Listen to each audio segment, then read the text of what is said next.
एक निमेष बरस सो जाए, यही भारत नगर हस गुण है नगर में भारा, राया ही को हाथी को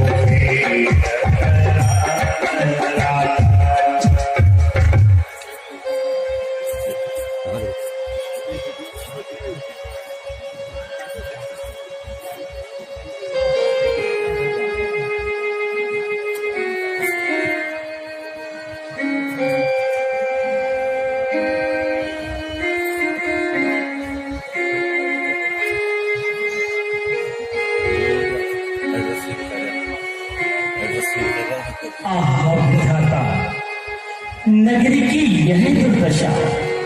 मुंडेरों पर कौवे बोल रहे हैं, बाजारों में सियार डोल रहे हैं, बाग बगीचे और ताल शोभाहीन प्रतीत होते हैं। पशु चरना छोड़कर आलस्य में पड़े सोते हैं। जो कोई आता है चुपचाप प्रणाम करके चला जाता है, मानो किसी के मुंह में जुबान ही नहीं, या फिर किसी से हमारी जान पहचान ही नहीं। दिशाएं रो रही हैं, कुल नगर में शोक छाया है। विधाता आज क्या अपशकुन इन आंखों को दिखाया है। भवन सोने से लगते हैं, गली बाजार निर्जन है। रची है आज क्या रचना, प्रभु ये कैसी माया है।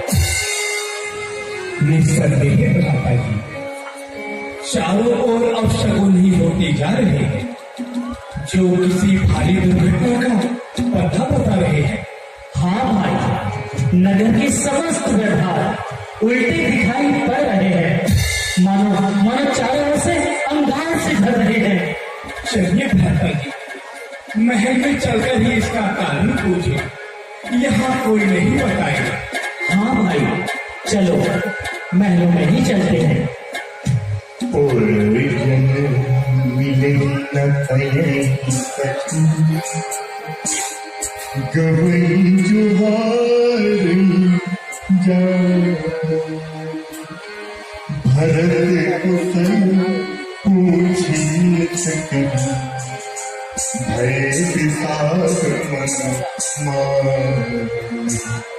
भय विषाद मन।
क्या कारण है माता, आज ये कैसे वस्त्र धारण किए हैं? आपके आभूषण कहाँ हैं? आपकी मांग में सिंदूर नहीं है। क्या हुआ मातेश्वरी? महाराज आपके कक्ष में भी नहीं है। राजमहल यूं सूना सूना क्यों हो गया है?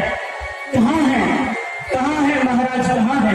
बताइए माता जी, पिताश्री कहाँ है? पहले विश्राम कर लो, थोड़ा जलपान कर लो, फिर सब कुछ याद हो जाएगा। नहीं नहीं, मैं जब तक उनके दर्शन नहीं कर लूंगा मुझे चैन नहीं आएगा। पुत्र, इतनी शीघ्रता क्या है? मैंने सब कुछ ठीक कर रखा है। क्या ठीक कर रखा है? बताओ, शीघ्र बताओ। पिताजी और भाई राम लक्ष्मण जी कहाँ हैं?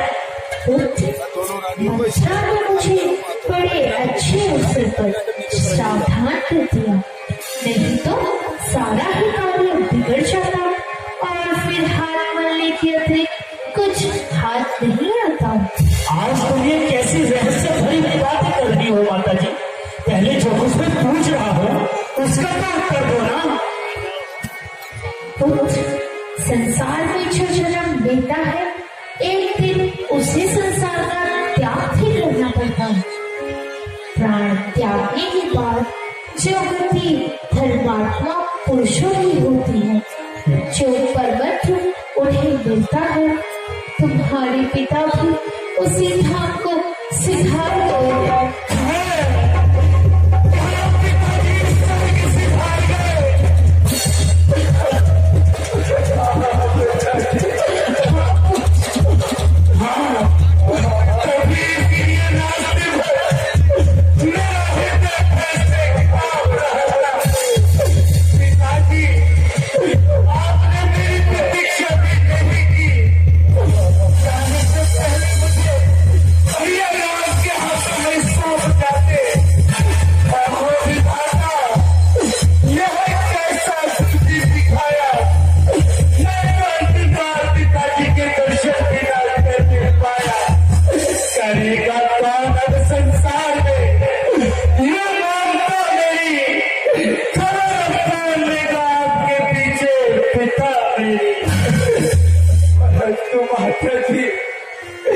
पिताजी ने कैसे ग्रहण के आगे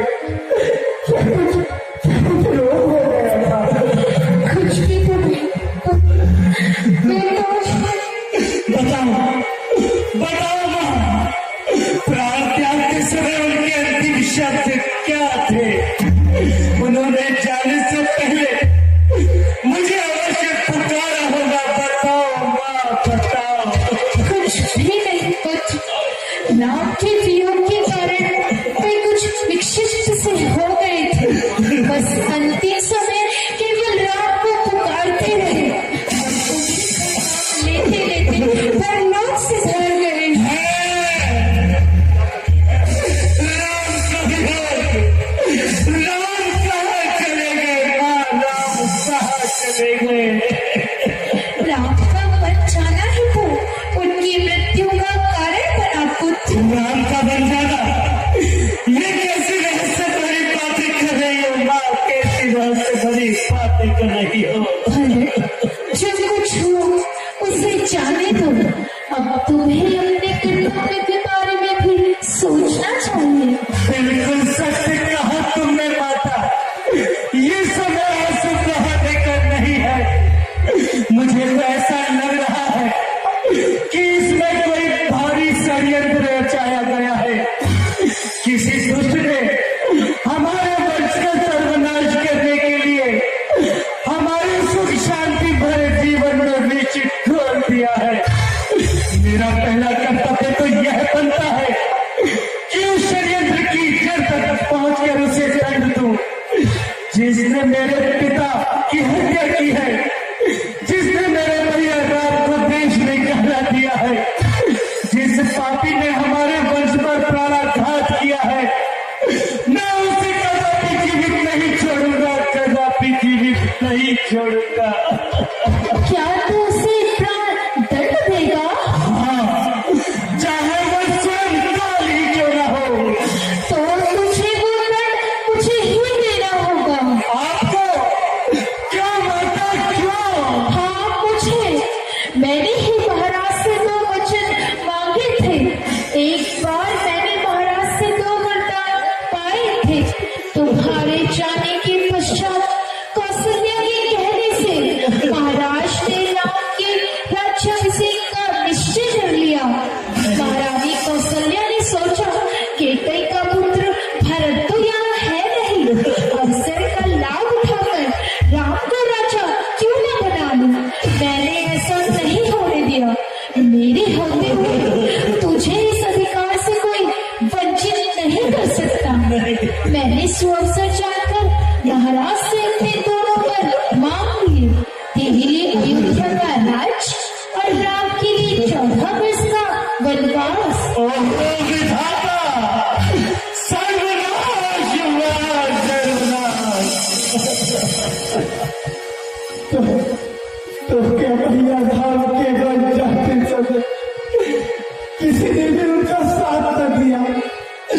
और मैं अकेले ही चली गई माँ।